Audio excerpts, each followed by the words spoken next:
حذيفة كوريا معنا فرمي لا دانيش تبوم عمر رحمتي رضا رحمتي الله اللي بيه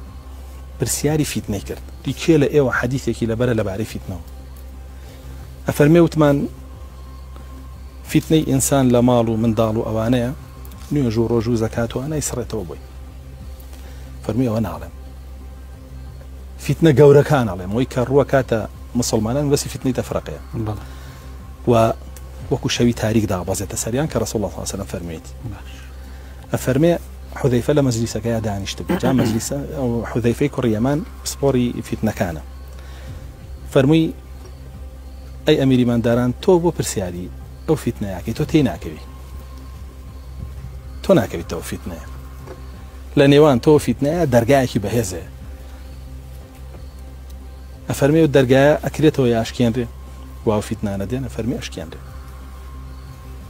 حذيفه فرمي اشكينري پیغمبر صلى الله عليه وسلم فرمي درجه اشكينري افرمي بشكينري باشتره بيچ دروس كريتو نق بويستي خوان بيكنو بكريتو